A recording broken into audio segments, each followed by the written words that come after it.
One परिक्षेत्र व जैव विविधता प्रबंधन समिति की बैठक संपन्न। कई मुद्दों पर अनियमितता। सतना जिले के रामपुर बाघेलान में जैव विविधता प्रबंधन समिति सभापति विनोद तिवारी द्वारा जनपद पंचायत रामपुर बाघेलान के सभागार में बैठक आयोजित की गई, जहां पर कई मुद्दों पर अनियमितता देखने को मिली है। जनपद पंचायत रामपुर बाघेलान क्षेत्र अंतर्गत आने वाले कृषि विभाग द्वारा खाद बीज के वितरण को लेकर, स्वास्थ्य विभाग द्वारा संचालित योजनाओं पर, पशु चिकित्सा विभाग, उद्यानिकी विभाग, वन विभाग व माइनिंग द्वारा अवैध उत्खनन पर रोक लगाने संबंधित विधिवत चर्चा कर संपूर्ण जानकारी उपलब्ध कराने की बात कही गई है। इस दौरान जनपद पंचायत सीओ प्रदीप कुमार दुबे, एई राजेश पांडे, खंड अधिकारी महेश शर्मा, जनपद सदस्य भूपेन्द्र सिंह, रेंजर अरुण शुक्ला समेत कई अधिकारी कर्मचारी मौजूद रहे, जहां पर विधिवत चर्चा कर सभी विभागों से समय पर जानकारी उपलब्ध कराने की बात कही गई है। क्या कुछ कहा सभापति, आप खुद सुने। मैं आपको बताना चाहूँगा कि जैव विविधता प्रबंधन समिति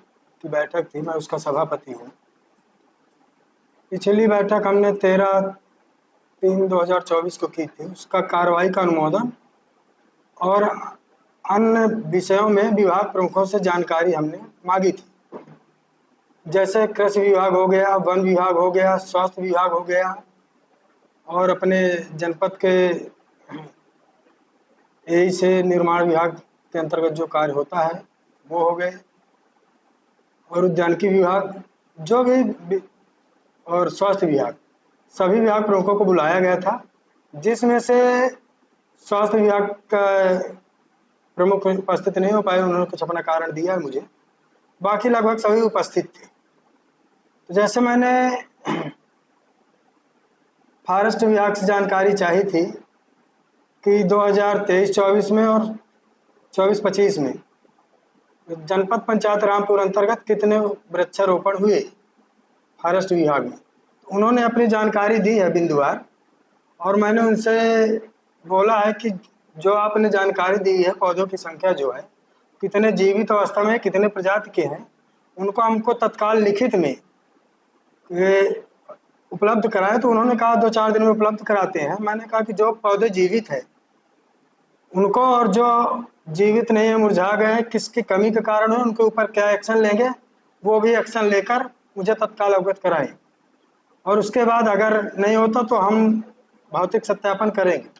और एक चीज़ फॉरेस्ट विभाग से मैंने और भी जानकारी चाहिए थी, और डीएफओ को भी हमने लेटर दिया था।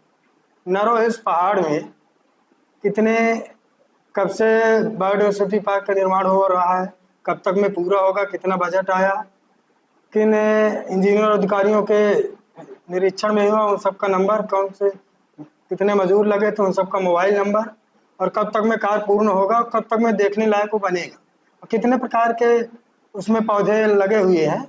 तो उन्होंने अभी ओरल तो बताया, बोले सब लिखित में मैं आपको इसकी जानकारी उपलब्ध कराऊंगा।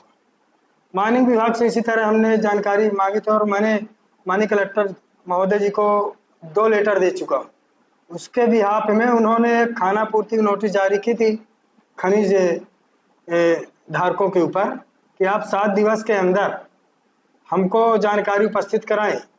जैसे कि हमने भाई शासन की गाइडलाइन के हिसाब से कौन सी खदानें चल रही हैं और जो नहीं चल रही हैं तो उनमें क्या कार्रवाई की गई। जैसे कि भाई खदानों के चारों तरफ आप बाउंड्री वाल का निर्माण होना चाहिए, तार फेंसिंग होनी चाहिए, वृक्षारोपण होना चाहिए, मुनारे गाड़े जाने चाहिए, और सूचना पटल बोर्ड लगाया जाना चाहिए कि भाई कहाँ तक कितनी लीगल खदान है, जिससे अवैध खनन न हो। अवैध खनन के चलते आए दिन विवाद की स्थिति निर्मित बनी रहती है। तो आज उनके प्रतिनिधि आए थे, आशुतोष मिश्रा जी नहीं आए, बोले कहीं जानकारी है, उन्होंने अपना कोई प्रतिनिधि अतुल सिंकर को भेजा था। उन्होंने हमने उनसे खदान की लिस्ट भी मांगी, तो उन्होंने खदान की लिस्ट दी है बाकायदा।